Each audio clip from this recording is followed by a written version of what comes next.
Anastasia. Please tell us, what should the model of society be?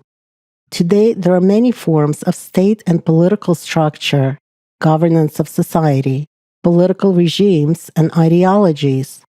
However, when you begin to examine closely each individual ideology or such a form, you understand that everything is built on the animal nature inhumanly.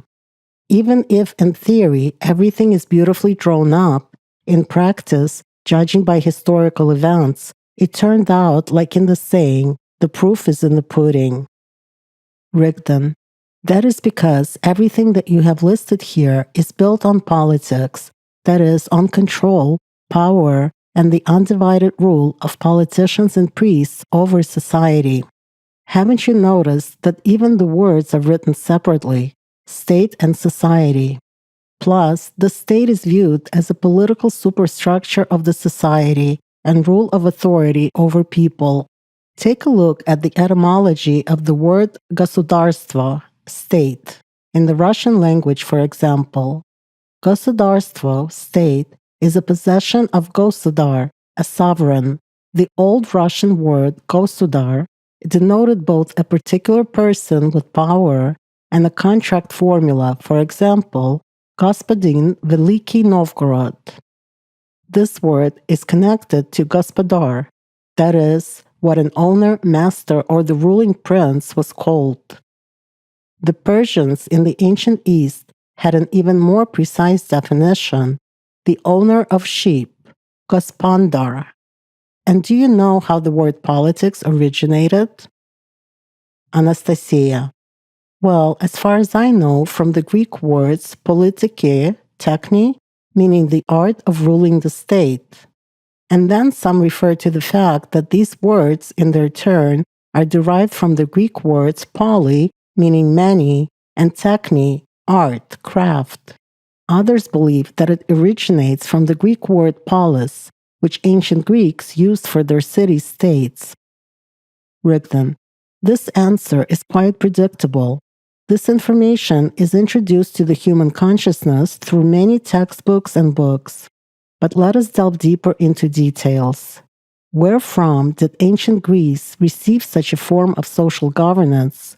Moreover, with the self-designation of the highest official in ancient Greek city-states, archon. From ancient Rome, from the then forming supporting nest of the priests of Freemasons, who were actually the ones who established religious cults and forms of social governance for their own purposes, created craft guilds, and so on. Where did the Greeks get such a form of government as a democracy? From the Greek word demos, meaning people, and kratos as power or rule, that is, the rule of the people. From the same place where the Romans got republic, from the Latin word res, meaning matter, and publicus, public, res publica, public matter. All these forms of government were devised by the archons, the priests of Freemasons, and promoted among peoples through public figures. You may wonder why under these so-called public forms of government and political regimes, which republic and democracy represent in the world today, peoples themselves are in fact removed from governing their own country. Although on paper everything is written beautifully, the law takes into account methods of collective decision-making, including equal opportunities, granting personal and political rights and freedoms to citizens, and so on. But in reality, we have a real seizure of the people's power by local and central priestly and political elites of the governing bodies and their arbitrary rule.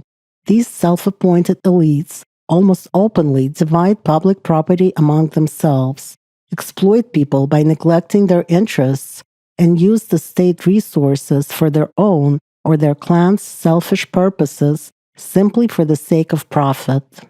While public is fed, as always, by promises from election to election, in reality, there is an ordinary behind-the-scenes struggle of financial and political groups, semi-feudal princelings and grey cardinals, fighting for an extension of spheres of influence that is their feeder. This is happening all over the world, and above all, in civilized countries. The same applies to the ideological models of political power, for example, liberalism, from the Latin word liberalis, meaning free, with its implementation of individual freedoms, as well as socialism, from the Latin word socialis, meaning social, which is based on the public ideas of social justice, freedom, equality, and so on. I'm not even mentioning aggressively oriented ideologies, political regimes, and forms of power based on one-man rule, tyranny, monarchy, or minority rule, oligarchy, aristocracy. So why does such a phenomenon occur in the modern world? Because everything was initially developed based on two stimulants of managing the masses, faith and fear, under the laws of materialism, or rather the animal mind, in favor of the lower instincts of a human, his earthly selfhood, where the spiritual goals proclaimed on paper served and still serve today only as cover for the actual absolute power of politicians and priests. That is why, even today, everybody is only talking about an ideal, humanitarian human society. But is anyone actually creating it in the real world? And even the very formulation of a question about the creation of an ideal society is invariably connected not to society as such, but to what will be the form of state power over that society, while preserving the same global system of governance over people by, again, priests and politicians. Anastasia. That's right. For people, any regime is a constant choice between two evils. Rigdon. Quite right. So let us return to the word politics. The word polis is derived from the Italian polizza, which means a receipt, contract. The archons are very fond of launching their projects under words that have a double meaning. Considering themselves to be intermediaries between gods and people, the archons projected the priestly model of governance onto society, or rather onto that part of society which for one reason or another was not subordinated to their religious power. For instance, it would include people who lived in other countries, believed only in their local gods, had a different culture, and so on. The word politics was formed by them out of two Greek words, from poly, standing for many, and theos, meaning God, and meant nothing more than the rule of many gods over society. It is from there that 10 gods came about, politicians who are subordinated to the system of the archon's rule. It is not surprising that today many countries live with the Anglo-Saxon law as well as continental law, some of the most common among the world's legal systems. But back in the day, the basis for their creation was the Roman law, which was developed by the priesthood in ancient Rome, the law of the 12 tables and other priestly documents for governing people, written in the best traditions of the animal nature. Anastasia. Well, yes, and that is why, as people say, the political law, just like the religious one, is always punitive. And in general, it is said, of course, that the world community lives according to the rules made by the archons under their aggressive signs. Rigdon. It lives so because people actually do not know who governs them and how, and they do not know because they do not delve deeply into these matters. If people show more interest in world's history, or at least heraldry, in medieval Latin, heraldus meaning a herald, the study of coats of arms, it will open their eyes to rather interesting facts to which they simply did not pay any attention previously. In particular, if we have a look at the standards, flags, emblems of princedoms, cities, and coats of arms of states, which as a rule were designed by the words of archons and palmed off onto ignorant rulers, then we can see the signs and symbols in them that influence the subconscious and activate the animal nature in people. All this exists today as well, and just like before, it is intended to secretly influence people's consciousness. It is enough to have a look at the official symbols of the modern countries of the world, their central and local government bodies, ministries, departments, and services, as well as at the symbols printed on the banknotes of various currencies of the world. These are mainly crosses, a mark to block the front essence, with a sign or a symbol, more often with the royal attributes of earthly power in form of a crown, and emphasis on the animal nature. Lateral essences of a person, which are mostly depicted in the form of one or another aggressive animal on each side of the central symbol. It is enough to look at the number of coats of arms and emblems marked with Freemason signs or symbols, starting with cities and countries and ending with international organizations and corporations. Bow and arrows, together and separately, axe, sickle, hammer, sword, rapiers, firearms, compass, lion, leopard, dragon, eagle, Phrygian cap and olive branch, Jewish priesthood. Not to mention the presence in many cases of certain numerical symbols in the form of stars, 6, 13, and so on. These aggressive signs are used in public attributes intended for mass production. That is, people often see and use them while taking them for granted in documents, on buildings, clothes, in mass media, and so on. Their effect on the human psyche is like a drop that wears away a stone. They subconsciously stimulate the animal nature and aggression, awakening the lower instincts. As a result, all this contributes to the growth of tension in society, like methane gas in a mine. At some point, it is enough to strike a spark, that is, to provoke aggression in a certain mass of people for an entire state to be swept up in a wave of violence and irreversible destructive consequences, or rather predictable, inevitable consequences. But this scheme of secret control of people works only as long as the majority of people do not know about it. Archons use every opportunity to place their signs and symbols on the territories under control, to put, so to say, their mold. What is more, all this is done quietly, with formal participation of peoples in such discussions. The decision, as a rule, is made by a narrow circle of officials, and yet another story is invented for the general public that precisely these symbols and signs are very significant for people living in the city or state from the point of view of history, philosophy, and culture of this area. Furthermore, sometimes these matters involve scientists who are given the task of substantiating precisely such an opinion and no other. But what I want to say about it is this.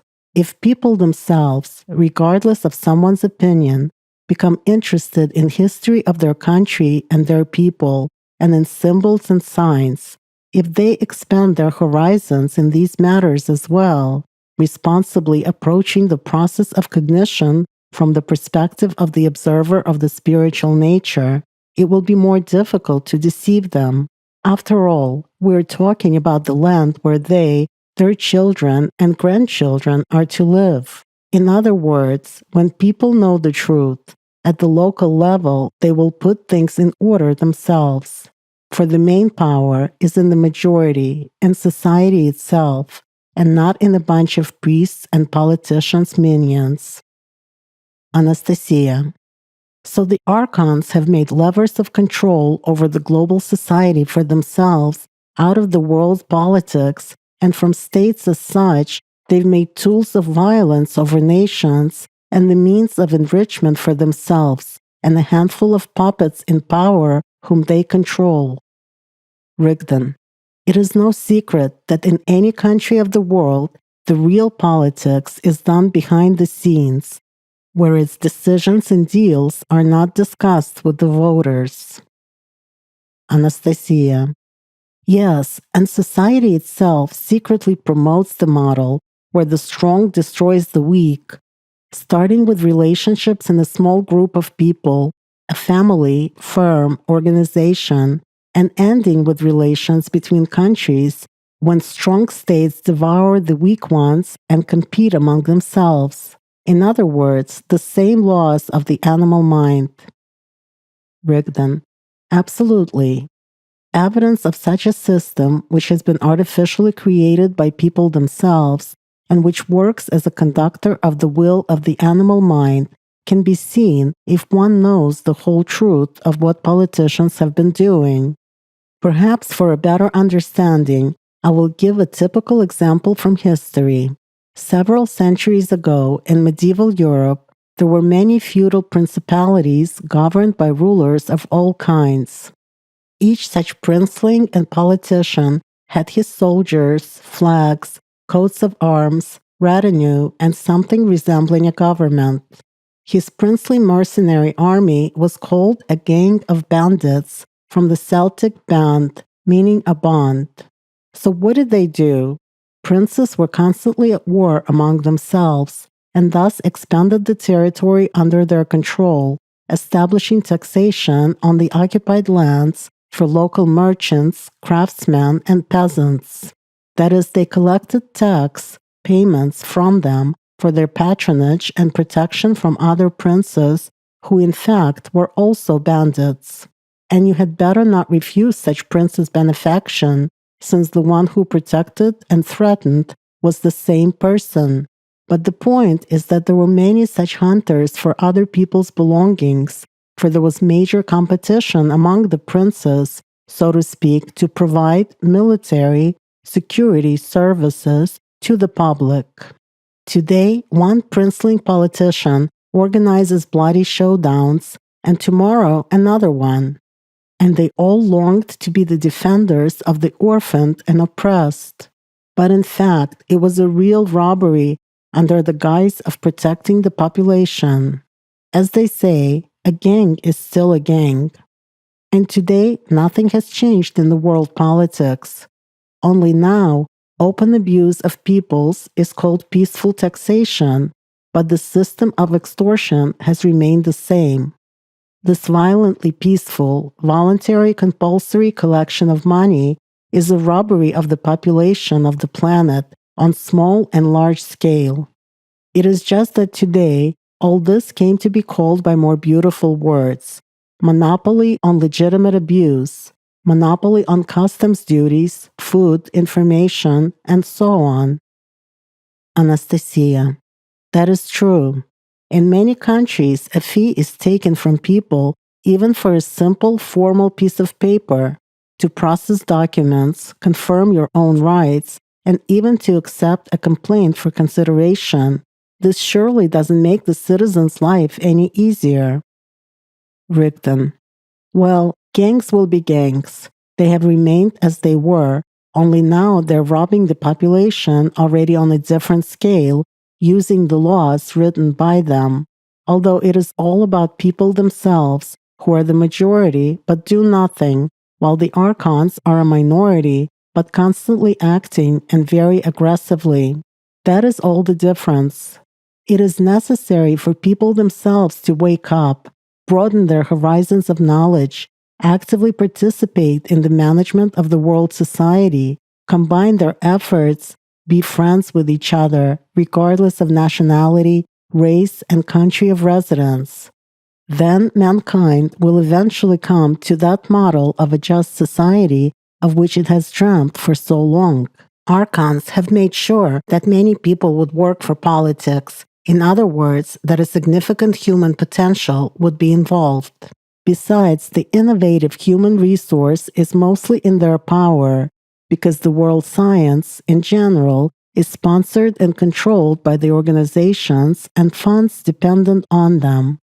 Moreover, the archons initiated the creation of various sciences which study and develop methods of controlling the masses, so that people themselves invent how to put themselves into archons' shackles.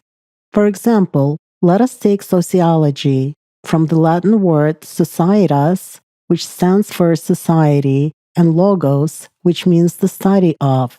The science which studies society and the laws of its development, social groups, and relationships of the personality with society. What exactly do scientists study in the context of this science, executing the programmed tasks of those who sponsor and shelter them? Sociology does not study the inner world of human. Those in power have assigned this task to psychology and put the heat on to direct the priorities of its development at nurturing egoists in society under any plausible pretext. And spiritual matters were completely put under control of priests who are feeding off religions. Everything is divided and complicated in order to discourage a person from getting to the essence. What is the meaning of his life, who he really is, and what truly enormous potential he has? So sociology studies the behavior of large masses of people as well as various interactions in small social groups. In other words, these scientists observe the behavior of the individual and the collective animal mind. But who uses the results of their research and for what purposes? Again, politicians and priests do so in order to make it easier to govern people and to push the right buttons in their consciousness, activating the animal nature. And that is not to mention political science. It is ludicrous and sad to say what objective this science has and what it studies.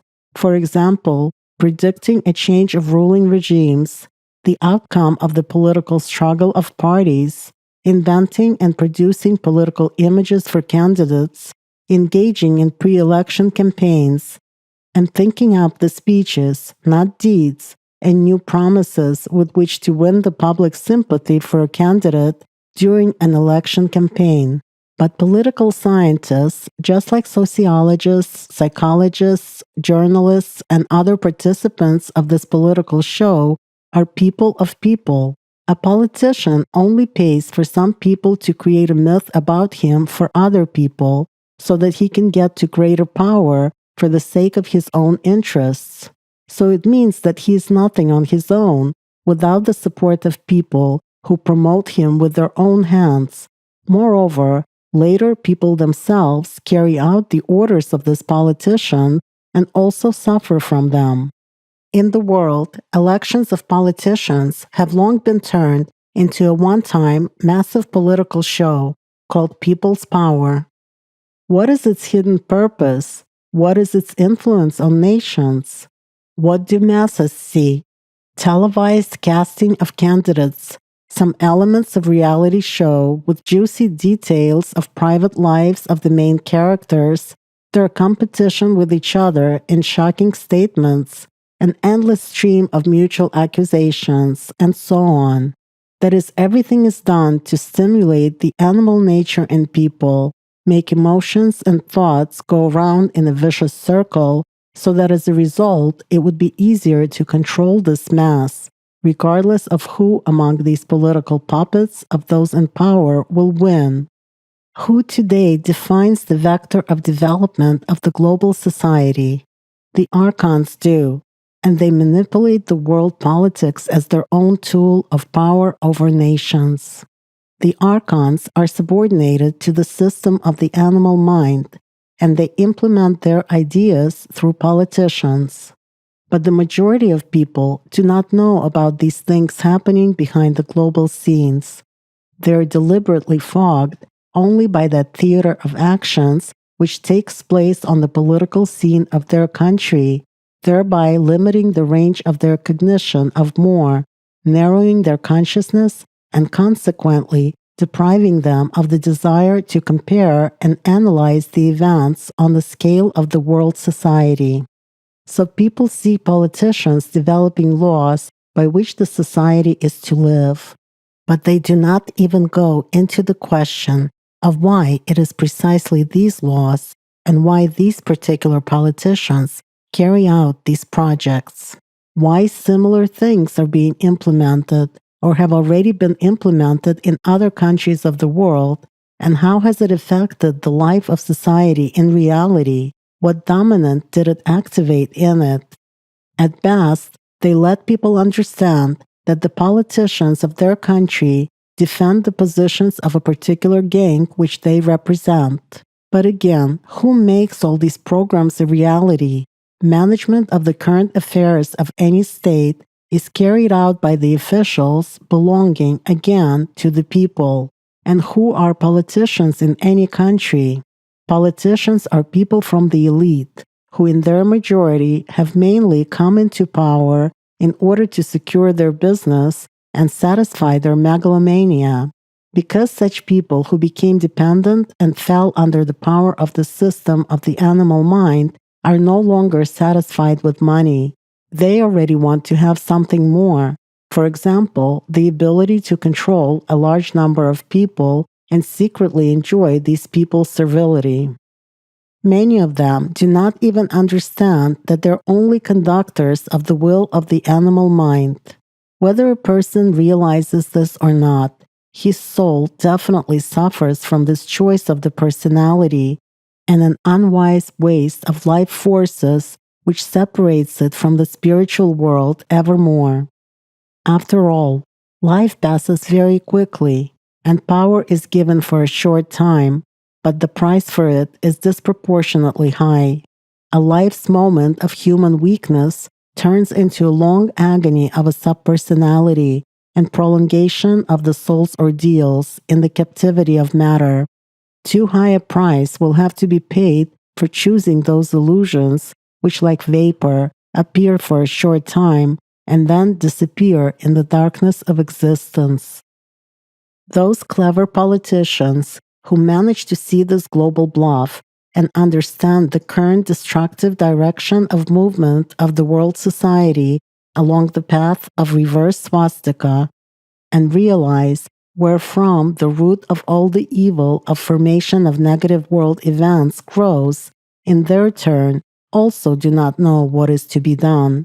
They're looking for an answer to the question how to actually get rid of this old sick tree of the system of power of the world priests, whose infected roots have entwined the whole world like an octopus. Actually, there is nothing difficult here if you understand the tools used by the archons, in whose hands most of the earth's capital is concentrated. The task of the archons is to impose another illusion, an ideology of the animal mind, to as many people as possible, so that the masses believe in it.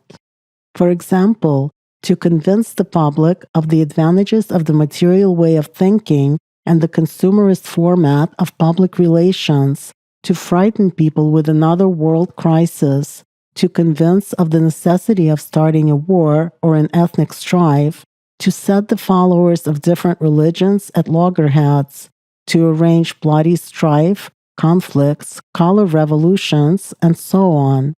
And then, when masses of people are infected with these ideas, people themselves materialize them, starting to perpetrate all this disgrace with their own hands.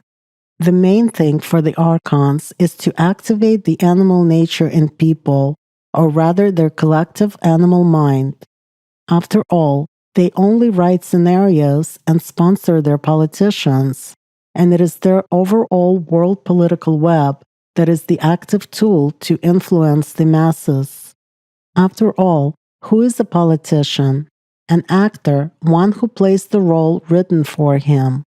His task is to make frequent appearances on the television screens of his country as well as in the press, speak beautifully, and inform people about certain ideas. Politics is the art of lying from Ahriman. It was initially formed this way by the archons and still continues to exist in this form in the global society. So a politician is, in fact, an actor. On the public stages of their countries, the politicians who work for the archons convey the ideas of their priests, script writers, and producers, sponsors, whose existence people do not even suspect.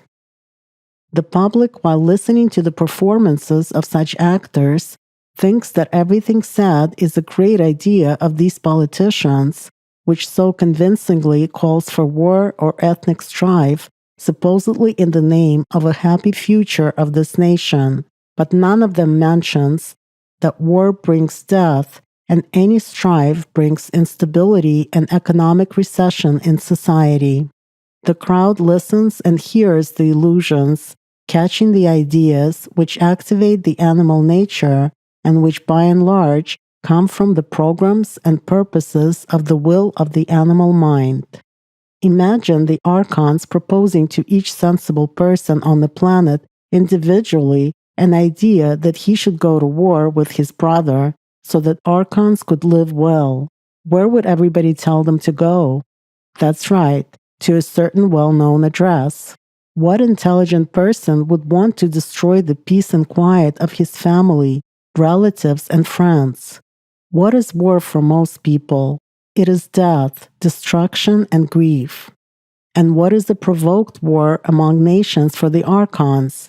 It is not so much a method of quick enrichment as a political game and the creation of conditions for greater control, expansion, and assertion of their power over the population of the countries at war. After all, during a war, the warring states not only deplete their resources. After it is over, the survivors still live in fear, and the countries are politically and economically dependent on the mighty of this world. The people on both sides continue to be afraid of each other and feel hatred even towards new generations born after the war. In other words, the masses live in constant fear of a threat of a new war. Thus, any war is a way of division, fragmentation of society, a method of intimidation of the people. It is not people who want war, but politicians and priests. It is not one country that attacks another, but a bunch of politicians and priests are playing their game at the expense of the lives of millions of ordinary people. But if friendship flourishes among nations, and people themselves actively contribute to it, the process of unification of the entire world community will begin. Together, people will be able to prevent any war, for all the conflicts in the modern world occur at the level of information to start with. That is, firstly, in people's heads, the world community, and only then are developed and implemented with their hands. For first comes information, choice, a change of consciousness, and only then the consequence of all this is action. People must not only understand this, but also, to the best of their ability, they must actively oppose triggering of any war, especially at a stage of preparation of public opinion in the internet and the media. Otherwise, the archons will continue to use the effect of infecting the crowd through the army of their politicians and priests by playing out public performances, bullying billions of television viewers, and enslaving their minds in fear and obedience to the material system. If activism of the world society is awakened in the matters of self-government, and the very process of governance and all of its information is made transparent, and also this tool of archons is eliminated, politics and priesthood as world systems through which they influence the masses, then much in the life of society can qualitatively change. The archons are just a small, pitiful bunch compared to the entire humankind, and they live by deception alone that cannot last forever, like everything dead. For the one who has once betrayed himself and his spiritual nature, the truth seems foul. He lives by deceiving others, while in fact he deceives himself. The reason for the lie is not in words, but in the desire to deceive one's nature.